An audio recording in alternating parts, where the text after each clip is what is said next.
Now we have Gurmeet Chadha joining us to make sense of what he's making of the market fundamentals. Gurmeet, let's start with Cipla itself. What's your take on the top pharma names? Dr. Reddy's managed to disappoint the street as well, and now Cipla looks like an operational miss.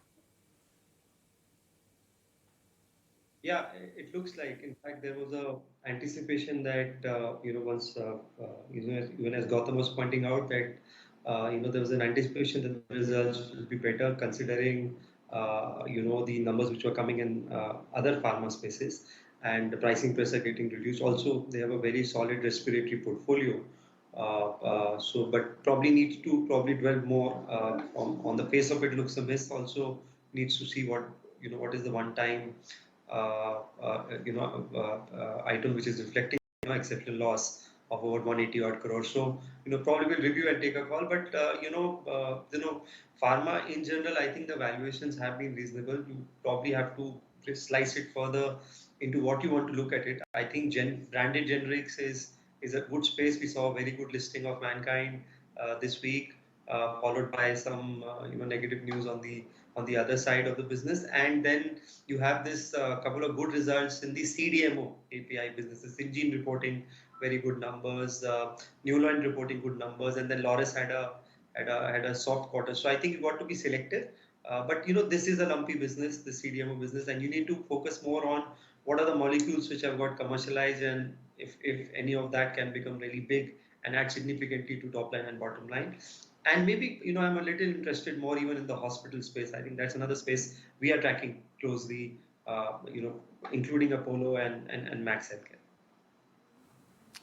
Gurmeet, wanted to understand what you're making of the entire defense and railway space. It's fancied in the market right now, but just the kind of profit-taking off late that one is seeing in railways. Wanted to understand whether long-term investors should be using opportunities such as these to only add to their portfolio and maybe buy afresh if they have completely missed out on the names. So, in general, we are very constructive on defense as a, very good theme for the decade. You have to, again, break it down into, so one is the PSU names, which are clear beneficiaries of the large orders, right? So you have HAL, you have BEL, and some of the other names, and HAL also with the MSCI inclusion has done very well at 3,000 odd levels. Then you have the second one, which are the private companies which are, fitting in the, defense ecosystem. Right, so you have some, in terms of, getting contracts. So one is the company we track is Solar Industries, which now defense constitutes about 10% of the sales, but they have a very good order book. There are bright prospects on Pinaka rockets, which probably you will see something materializing. Again, very lumpy. The orders can be very lumpy. The execution can be very long drawn. So you have to be careful on the milestone payments you get. And the overall government, then the export opportunities come, right? So India, surprisingly, we had 104 countries participating in the Aero Expo, which happened last quarter. If you see the recent, acceptance of necessity, it's called AON, which DAC signed. It's about 2.6 lakh crores in FY23. That's a huge number. Also, if you see the orders allotted, under the, this called IDMM, indigenously designed, made, manufactured in India, that again was pretty solid for last year. So I think there is government push, there is import substitution, there is export opportunity, and there are some ancillary which are figuring out an opportunity in this defense ecosystem. There are companies in defense electronics like Paras. There are a lot of other companies which specializes. So to us, it's a very, very broad theme. You got to be more selective. So maybe half through PSUs and half through some of the smaller defense ancillaries is the right approach. Okay, so that's the approach that you have at this point of time when it comes to the defense names. What about the mid-cap IT space? Gurmeet, any name that you like from this space? Because the numbers have been quite... So we are neutral on IT. Reason being that I think we are not completely out of the woods. I think there is, while everybody thought this is a BFSI slowdown, but if you see the commentary, there is also slowdown in retail, high tech, a bit of it in manufacturing. So there is some postponement of decision making. There have been odd cancellations. Infosys got more impacted because of 40% exposure to North America. I think you will see probably some differentiation. The ones which are doing well, the valuations are pretty high. So KPIT has done very well, which is technically an embedded auto software play, if I were to quote it right. It's done phenomenally well in this environment. The mid-cap ones like Persistent and all, which have done reasonably better, again, does not have much valuation comfort. So probably maybe I think the long-term trend remains same. In fact, I'm of the opinion that AI will eventually create more opportunities. Even the short term, it might disrupt more. So I think you've got to be more maybe cool your heels for maybe a quarter or two. There are more opportunities on the domestic consumption side, which are right now. Gurmeet, you've been looking at smaller NBFC names like the likes of Poonawalla FinCorp, and we got good numbers from the likes of even Ugrow, and then we got numbers from Five Star, etc. as well. How's the entire this microfinance, space looking like to you? So, we are basically looking at two opportunities in this space. One is, the well-run ones, which have, time-tested track record, have stood the credit test. So something like, Chola, done very well. All, rich valuations, but, great performance.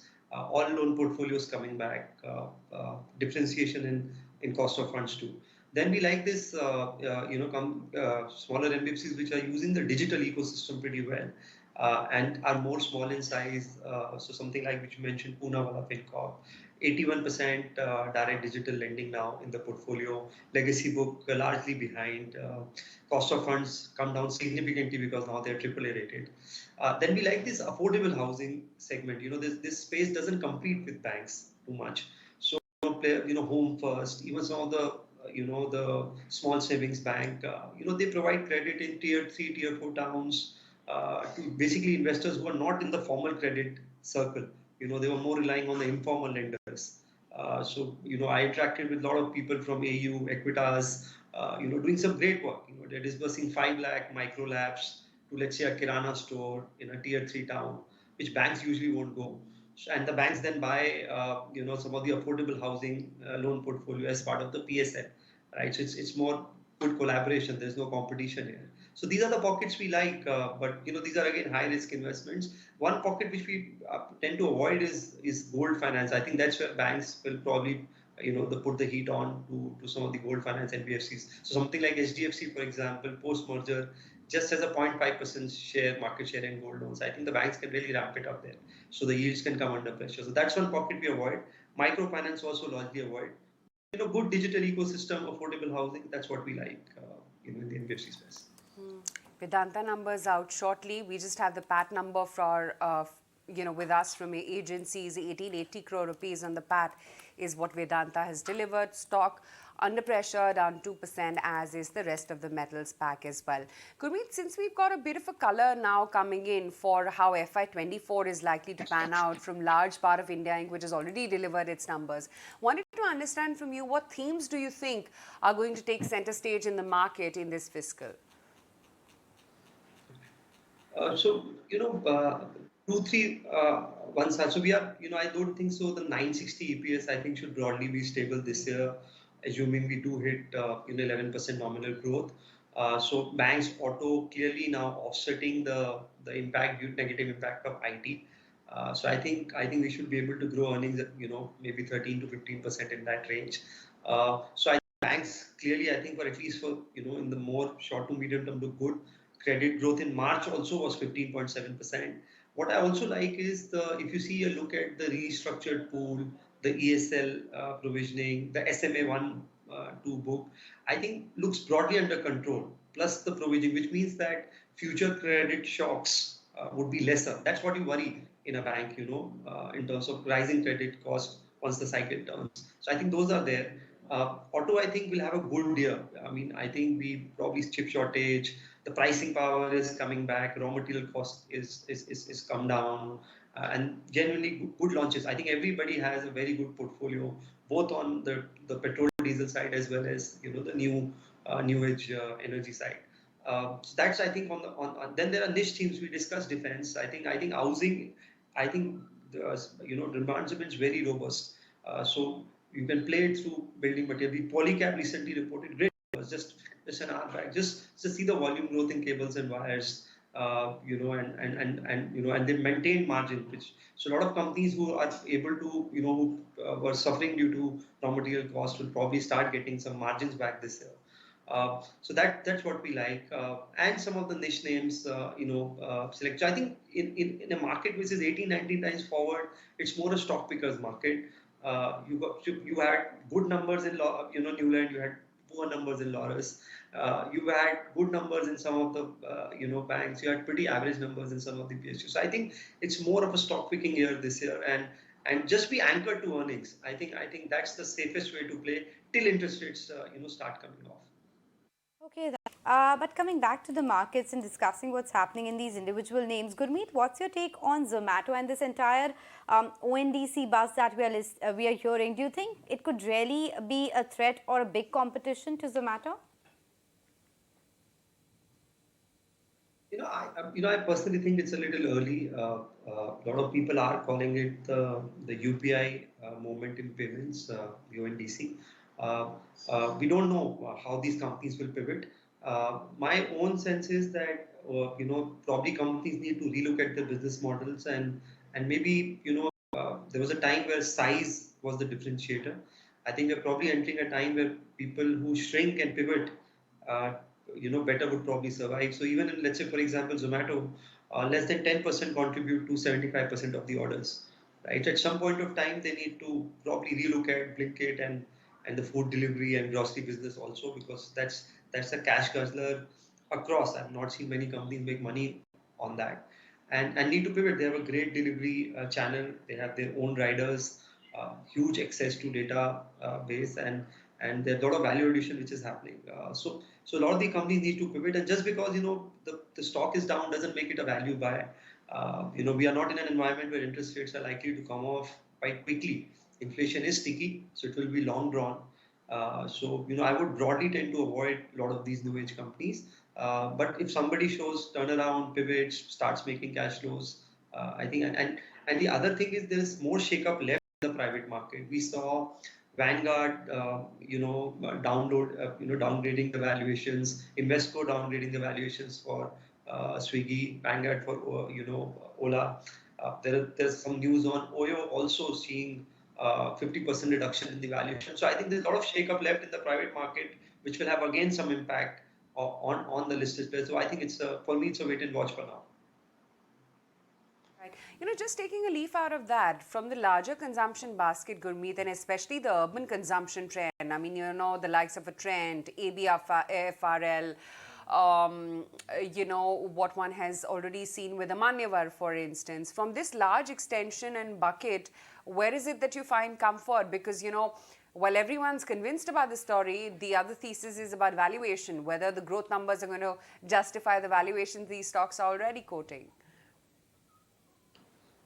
No, I agree with you. I think there's not much valuation comfort there. I think one place which probably to me still looks strong despite the run up is this hotel space. I think if you see Indian hotels, I think quarter on quarter they're reporting some stellar set of numbers. Also now guiding for 33% margin.